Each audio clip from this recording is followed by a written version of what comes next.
सावित्री और उसका पति जब घी में तर कचौड़ियाँ और पनीर की सब्ज़ी खा रहे होते तो उनकी पोतियाँ देखती रहती कि दादी हमें भी देंगी। लेकिन सावित्री बहू से कहती, इन मनहूस बच्चियों को हमारे सामने से उठा लो और ख़ुद कमाकर इनको खिलाओ। ये सुनकर बच्चियाँ उदास हो जातीं। एक दिन सावित्री ने अपनी बेटियों की दावत रखी तो सारा दिन बहू से खाना बनवाकर उससे कहा, बच्चियों को लेकर छत पर चली जाओ। लेकिन थोड़ी देर बाद बच्चियाँ नीचे आ गईं और बोलीं, दादी भूख लगी है। सावित्री ने गर्म रसेदार सब्ज़ी उनके ऊपर फेंक दी और वो तड़पती हुई ऊपर चली गईं। तो थोड़ी देर बाद अचानक नीचे से चीखें गूंज उठी, क्योंकि दादी थोड़ी सी सब्ज़ी हमें भी दे दो ना, बहुत ज़्यादा भूख लग रही है। माँ रोज़ हमें बासी रोटी खिला देती हैं, कुछ भी अच्छा खाने को नहीं देती, कभी दाल और कभी सब्ज़ी, वो भी पता नहीं कितने दिन की पुरानी होती है। हमारा खाने को बिल्कुल भी मन नहीं करता। सावित्री की पोती ने ललचाई हुई नज़रों से पनीर की सब्ज़ी की तरफ देखा और सावित्री की मिन्नत की, मगर सावित्री ने उसे डांट दिया और सब्ज़ी को फ़ौरन ढक कर रख दिया। वो गुस्से में भरी अपनी बहू को आवाज़ें देने लगी, सुधा, अरे ओ सुधा, कहाँ मर गई है? इधर आ और अपनी इन भूखी बच्चियों को यहाँ से ले जा। जब देखो मेरे खाने पीने की चीज़ों पर आंखें गड़ा कर बैठी रहती हैं। ऐसा ना हो कि मेरा पेट खराब हो जाए, जल्दी दफ़ा हो। खुद ना जाने कहाँ घुस कर बैठी रहती है और अपनी आफत की पुड़ियाँ बेटियों को मेरे सिर पर छोड़ देती है। सावित्री का शोर इतना तेज़ था कि पूरे घर में जैसे एक तूफान उठ खड़ा हुआ हो। सिर्फ थोड़ा सा खाना मांगने पर उसने ऐसा कलेश मचा दिया था कि बच्चियों के चेहरों का रंग उड़ गया था। घर का माहौल एकदम से ठंडा और बोझल हो गया था। सुधा हमेशा की तरह घर के किसी कोने में से उठी और पल्लू संभालती हुई बाहर निकली। उसके कपड़े फटे पुराने और मैले कुचैले होते थे। ना जाने कितने दिन से बालों में कंघी भी ना की थी, हाथों पर मैल जमी हुई थी, एड़ियाँ फट चुकी थीं। चेहरे पर वो थकान साफ थी जो मजबूर औरत के भाग्य में लिखी होती है। उसने फ़ौरन अपनी दोनों बेटियों के हाथ पकड़े और उन्हें छत की तरफ ले गई। छत पर एक छोटा सा टूटा फूटा कमरा था। बारिश में इसकी छत टपकती थी। सर्दियों में ठंड हड्डियों में उतर जाती थी, गर्मियों में यही कमरा भट्टी की तरह जलने लगता था। मगर सुधा और उसकी बच्चियों के लिए यही एक सहारा था। वो चाह कर भी कहीं और नहीं जा सकती थी, क्योंकि नीचे पूरा घर सावित्री के कब्जे में था। इस घर में सुधा और उसकी बेटियां सिर्फ रहने की अनुमति रखती थीं, अधिकार नहीं। सुधा ने बच्चियों को अंदर बिठाया और परसों की बची हुई दाल उनके सामने रख दी, जो एक पड़ोसन ने अपनी फ्रिज में रखी हुई थी और आज उसे दे दी थी। सुधा ने वो दाल गर्म की और साथ ही ताज़ा रोटियां भी बना ली। बच्चियों ने दाल को देखा और फ़ौरन मुंह मोड़ लिया। माँ, हर रोज़ हमें दाल और सब्जियां ही क्यों खानी पड़ती हैं? वो भी पता नहीं कितने दिन पुरानी होती है। हमारा मन करता है कि हम भी कभी अच्छा खाना खाएं। जैसे दादा दादी रोज़ पकवान खाते हैं, वैसे हमें भी हफ्ते में एक दिन ही बना दिया करो। दोनों बच्चियों ने सादगी और भूख से भरे स्वर में कहा तो सुधा की आंखों में आंसू आ गए। वो जल्दी से मुंह दूसरी तरफ फेर कर अपने आंसू छुपाने लगी। नरम आवाज़ में बोली, बेटा, जो भी भगवान हमें दे उसे संतोष और धन्यवाद के साथ लेना चाहिए, कभी भी अनादर नहीं करना चाहिए। बहुत से लोग इस दुनिया में हैं जो इन दाल सब्जियों को भी तरसते हैं। ईश्वर का धन्यवाद किया करो कि वो तुम्हें भूखा नहीं सोने देता। उसकी बातें नरम थी, लेकिन दिल में दर्द का समुंदर छुपा हुआ था। वो खुद भी कितने समय से अच्छा खाना नहीं खा सकी थी, मगर माँ होने की मजबूरी थी कि अपने दुख बच्चों के सामने नहीं खोल सकती थी। सुधा की बातों का असर बच्चियों के दिल पर हुआ और उन्होंने सिर झुका लिया। माँ, हमें माफ़ कर दो, हम भी क्या करें, रोज़ एक ही स्वाद खाकर थक जाते हैं। हमें तो ये भी याद नहीं कि शाही पनीर का स्वाद कैसा होता है। बच्चियों की आवाज़ में दुख और मासूमियत की मिठास थी, जिसने सुधा के दिल को और ज़ख्मी कर दिया। उसने प्यार से उनके सिरों पर हाथ फेरा और धीरे से बोली, मैं कोशिश करूँगी बेटा कि जल्दी तुम लोगों के लिए अच्छा खाना ला सकूँ। भगवान ने चाहा तो एक दिन ज़रूर खिलाऊंगी, लेकिन वादा करो कि तुम दादी के खाने पर कभी नज़र नहीं डालोगी। तुमने देखा है ना वो कैसी बुरी बुरी बातें करती हैं और मुझे लोगों के सामने क्या क्या सुनाती हैं। क्या तुम चाहती हो कि तुम्हारी माँ हर एक के सामने शर्मिंदा होती फिरे? मैं खुद चाहती हूँ कि तुम वो हर चीज़ खाओ जो बाकी बच्चे खाते हैं, लेकिन हालात ऐसे हैं कि मेरे बस में कुछ नहीं है। बच्चियों ने जल्दी से माँ का हाथ पकड़ लिया, कहने लगीं, माँ, तुम शर्मिंदा ना हुआ करो। हम जानते हैं तुम हमारे लिए कितना करती हो। तुम ही तो हो जो हमारी हर ज़रूरत पूरी करती हो, हमें साफ़ रखती हो, हमारे लिए कपड़े धोती हो। स्कूल ना भेजा तो क्या हुआ, लेकिन हमें कभी भूखा नहीं सोने देती। ये बातें सुनकर सुधा का दिल भर आया। वो अपनी बच्चियों को सीने से लगाकर रोने लगी, मगर वो अपने आंसू चुपके से पोंछ भी लेती थी कि कहीं बच्चियां और न टूट जाएं। ज़िंदगी उस पर बहुत सख्त थी, लेकिन उसने कभी शिकायत नहीं की थी। वो हमेशा बच्चों को तसल्ली देती कि एक दिन ज़रूर अच्छे दिन आएंगे, मगर कब आएंगे इसका उसे भी नहीं पता था। सुधा विधवा थी और अपने बच्चों को बहुत मेहनत करके पाल पोस कर बड़ा कर रही थी।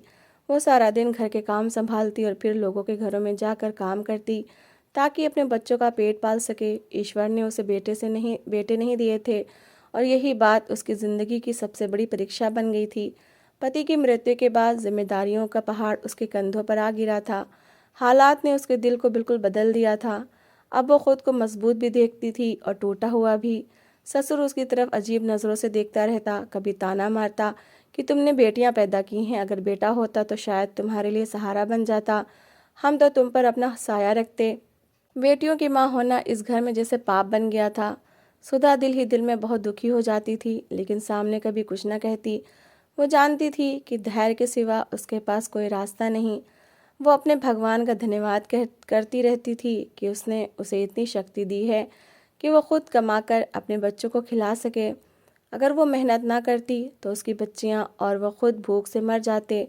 सिर पर छत तो ससुराल की दी हुई थी, लेकिन रोटी का इंतज़ाम भगवान की तरफ से हो रहा था और ये बात उसे हौसला देती थी कि ईश्वर ने उसे अकेला नहीं छोड़ा। अगले दिन सावित्री ने उसे आवाज़ देकर बुलाया। सावित्री के चेहरे पर कठोरता और स्वर में हमेशा की तरह रौब था। वो कहने लगी कि मैंने अपनी बेटियों की दावत रखी है। मैं चाहती हूँ कि दावत बहुत अच्छे तरीके से हो, सारे पकवान तैयार हों और हाँ, तुम्हारी भूखी बच्चियाँ भी साथ साथ भटकती ना रहें। इन्हें समझा देना कि वो किसी के सामने हाथ ना फैलाएं। तुम्हें खाना तैयार करना है, तुम्हारे ससुर पनीर और सामान ले आए हैं, इसे रात को ही साफ़ करके रख देना, सुबह से खाना बनाना है। सुधा ने बस सिर झुकाकर हाँ कर दी, जवाब देने की हिम्मत ना हुई। वो जानती थी कि एक नया दिन फिर से उसकी परीक्षा लेकर आएगा। घर में तरह तरह के पकवान तैयार होंगे, महक पूरे घर में फैलेगी। सावित्री की बेटियां खूब बन सवर कर आएंगी और खुशी खुशी बैठकर खाएंगी, लेकिन उसकी अपनी बच्चियां तरसी हुई नज़रों से सबको देखती रहेंगी। कोई इनको देखकर भी नहीं पूछेगा, बल्कि उल्टा डांट पड़ेगी कि दूर खड़ी रहो, खाने के पास मत आओ। एक निवाला भी इनके हिस्से में ना आता था, मिलती थी तो सिर्फ डांट और फटकार। दावत का इंतज़ाम करना सुधा के लिए कभी मुश्किल नहीं रहा था। जिंदगी ने उसे ये सब करना सिखा दिया था, लेकिन अपनी बेटियों को समझाना बहुत मुश्किल था।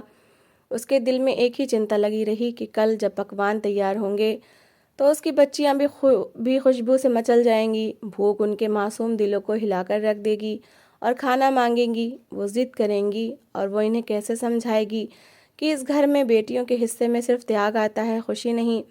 वो ये सोचकर दुखी हो गई कि कल उससे अपने हाथों से खाना बनाना है, लेकिन अपने बच्चों को नहीं खिला सकेगी। बच्चियां अगर किसी के सामने चली गईं और नन ने देख लिया तो वो और अपमानित करेगी। उसे समझ नहीं आ रहा था कि इन्हें कहाँ बिठाए, कहाँ छुपाए, घर के कौन से कोने में इन्हें रोक सकेगी कि वो सबके सामने खाना मांग कर शर्मिंदा ना हो। वो ऊपर वापस आई तो उसकी बच्चियों ने भागकर उसे गले से लगा लिया। उनके कपड़े पुराने थे मगर दिल बहुत कोमल थे। सुधा इन्हें सीने से लगाकर खुद भी टूट गई। उसे लगा जैसे उसकी बच्चियां सिर्फ माँ के स्पर्श से ही दुनिया की सारी कमी पूरी करने की कोशिश कर रही हैं। वह खामोशी से इनके सिर सहलाती रही। उसके दिल में बार बार एक ही प्रार्थना उठ रही थी कि हे भगवान, मुझे हिम्मत दे, मुझे रोज़गार दे, मुझे इतनी शक्ति दे कि मैं अपनी बच्चियों को किसी तरह का तरसाया हुआ निवाला ना खिलाऊं, बल्कि अपनी मेहनत से इज्जत की रोटी खिला सकूं। वो रात देर तक जागती रही, सब्जियां काटती रही। दिमाग में यही ख्याल घूमता रहा कि सुबह का दिन फिर उसकी बेटियों की परीक्षा लेकर आएगा। लेकिन दिल में उसने खुद को मजबूत किया। उसने सोचा कि वो अपनी बच्चियों को प्यार से समझाएगी, इनका दिल बहलाएगी और कोशिश करेगी कि इनकी नज़र खाने पर ना जाए। वो चाहती थी कि उसकी बच्चियां भूखी ज़रूर रह जाएं, मगर अपमानित ना हो। सुधा ने आसमान की तरफ देखा और दिल में आभार व्यक्त किया। उसने कहा कि ईश्वर, तू जानता है मैं अपनी बच्चियों के लिए लड़ रही हूँ।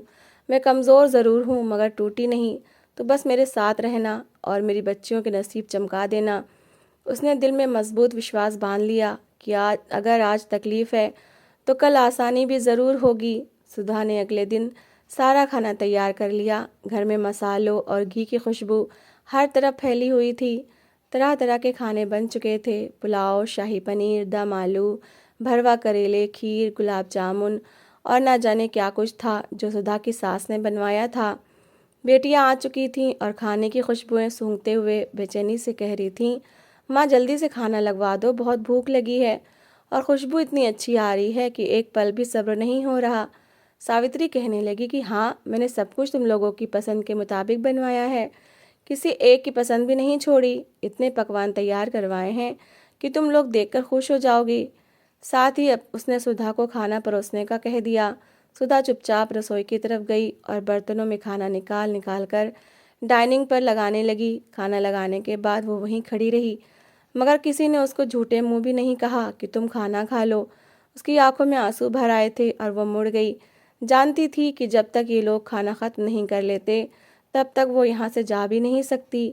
किसी भी चीज़ की ज़रूरत होगी तो सबसे पहली आवाज़ उसे ही दी जाएगी।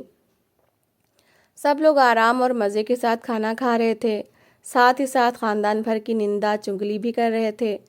इतनी देर में सावित्री सुधा से बोली कि जाओ रसोई में से मीठा निकाल कर ले आओ। सुधा सिर हिलाकर रसोई की तरफ बढ़ी। उसे पता नहीं था कि उसी पल उसकी बच्चियां छत से नीचे उतर आएंगी। वो ऊपर खड़ी सबको खाना खाते देख रही थीं और नीचे डाइनिंग पर रखे अच्छे अच्छे खाने उनके मासूम दिलों को बेचैन कर रहे थे। जैसे ही उनकी निगाहें रंग बिरंगे पकवानों पर पड़ी तो वो अपनी ही माँ की सारी बातें भूल गईं। दबी दबी सांसों के साथ वो दादी के पास पहुंच गईं और चुपचाप देखने लगीं। मगर जब किसी ने उनकी तरफ ध्यान न दिया तो बड़ी बेटी आगे बढ़ी, मासूम आवाज़ में कहने लगी, दादी हमें भी खाने के लिए कुछ दे दो, थोड़ी सी रसेदार सब्जी ही दे दो। हमारी माँ ने पूरा दिन आपकी रसोई में खड़े होकर खाने बनाए हैं, हमें भी ज़रा सी सब्ज़ी दे दो ताकि हम चख सकें कि पनीर का स्वाद कैसा होता है। दाल और सब्जियां खा खा कर हम थक चुके हैं। बच्ची की हर बात सच थी, सच भी थी और दर्द से भी भरी हुई थी। वो उम्मीद से दादी को देख रही थी कि शायद इस बार उसकी विनती सुन ली जाए। इसी दौरान सुधा भी मीठा लेकर रसोई से बाहर निकली और अपनी बच्चियों को डाइनिंग के पास देखकर उसके दिल में घबराहट की एक ठंडी लहर दौड़ गई। उसने फौरन महसूस कर लिया था कि कोई बड़ा तमाशा बनने वाला है। सावित्री ने जब अपनी बहू की बच्चियों को अपने सिर पर खड़ा देखा और वो भी अच्छा खाना मांगते हुए, तो उसका खून खौल उठा। उसे यूँ लगा जैसे सुधा ने जानबूझकर अपनी बेटियों को बेलगाम छोड़ रखा है।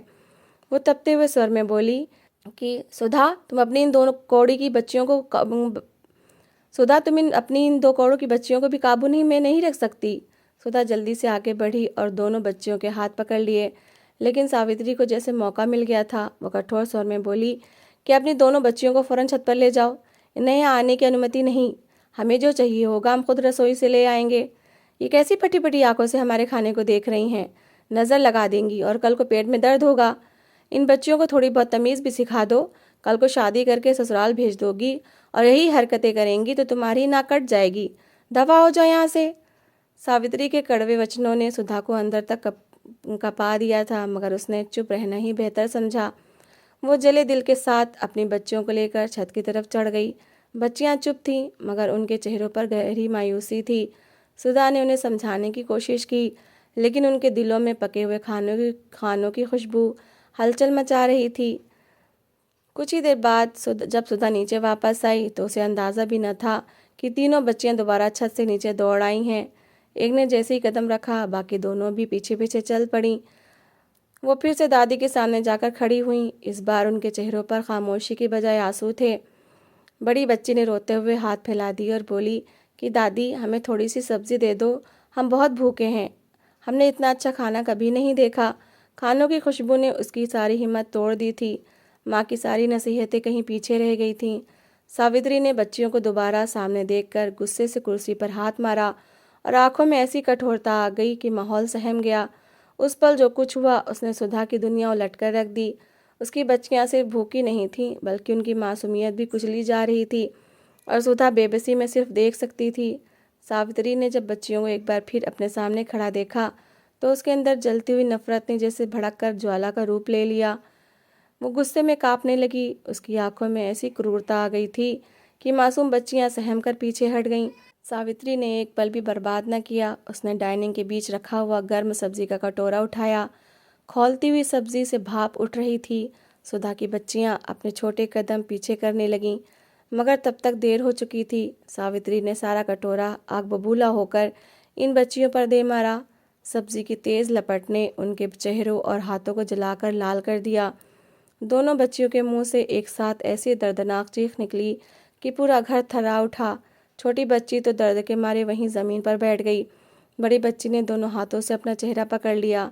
घर भर की औरतें और सावित्री की बेटियां सहम गईं, मगर सावित्री के चेहरे पर ज़रा भी नरमी ना आई थी, जैसे उसने कुछ गलत किया ही ना हो। सुधा भागती हुई आई तो उसकी आंखें फटी रह गई। उसकी बच्चियां ज़मीन पर तड़प रही थीं, उनके चेहरों और हाथों से जले हुए छाले उठ रहे थे। सुधा के पैरों के नीचे से ज़मीन निकल गई, उसके गले से आवाज़ तक न निकली। वो घबरा कर अपनी बच्चियों को सीने से लगाकर खड़ी हो गई। आंसू उसके चेहरे से बहते जा रहे थे, मगर उसने सावित्री के सामने कोई शब्द भी नहीं कहा। वो जानती थी कि उसे बोलने का कोई फ़ायदा नहीं। वो सिर्फ अपनी जली हुई बच्चियों को उठाकर ऊपर छत पर ले गई। बच्चियां उसकी बाहों में तड़प रही थीं, उनकी चीखें सुधा के दिल में कांटे की तरह गड़ रही थीं। वो माँ थी और अपनी संतान को यूं जला देखकर अंदर से टूट रही थी। वो छत पर जाकर बच्चियों को जख्मों पर ठंडा पानी डालने लगी, मगर बच्चों की चीखें कम न हो रही थीं। उनकी पीड़ा सुधा के अस्तित्व को चीर रही थी। वो रोते रोते खुद भी कांपने लगी। वो बार बार उन्हें सीने से लगाती और धीरे धीरे सहलाती, मगर दर्द था कि थमने का नाम ना लेता था। उसी समय नीचे से एक भयानक चीख गूंजी। वो चीख इतनी तेज थी कि सुधा चौंक कर खड़ी हो गई। उसका दिल धड़का। वो धीरे धीरे सीढ़ियाँ उतरने लगी, क्योंकि बच्चियों को छोड़कर भी वो नहीं जा सकती थी। मगर इस आवाज़ ने उसे मजबूर कर दिया था। जैसे जैसे वो नीचे उतरी, शोर बढ़ता गया। नीचे पहुंचकर उसका दिल बैठ गया। देखा कि उसकी नंद का 3 साल का बेटा रसोई के दरवाजे पर ज़मीन पर गिरा हुआ था। उसके शरीर पर खौलती हुई खीर फैली हुई थी, जो उसने खुद पर उलट ली थी। शायद वो खेलते खेलते रसोई में आ निकला था। किसी को पता ही ना चला कि वो अंदर चला गया है। बड़े पतीले में ताज़ी खीर अब भी खौल रही थी। बच्चे ने जैसे उसे हाथ लगाया तो पूरा पतीला उस पर उलट गया। बच्चा ज़ोर ज़ोर से चीख रहा था। उसके नन्हे हाथों और शरीर पर भयानक जलन के निशान बन चुके थे। सावित्री और बाकी सब बदहवास हो गए और होश खो बैठे। नंदे चीखती जा रही थीं, कोई बच्चा उठा रहा था तो कोई गाड़ी लाने को भाग रहा था।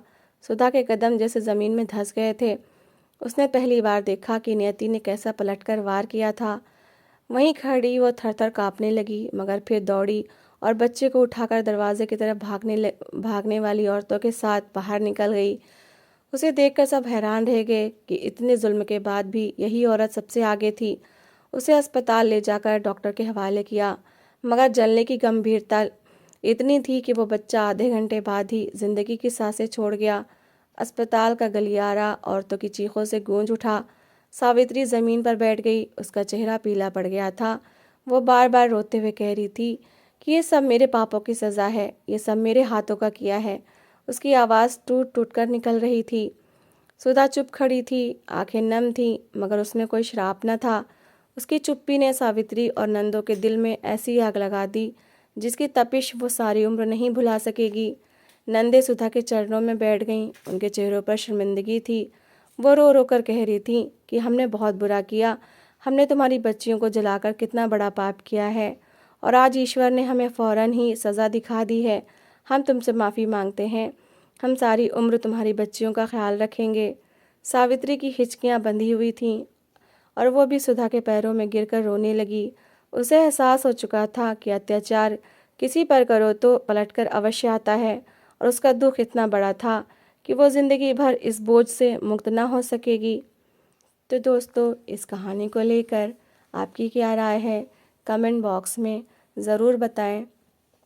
और अगर आपको हमारी आज की कहानी अच्छी लगी हो तो प्लीज़ इसे लाइक ज़रूर करें।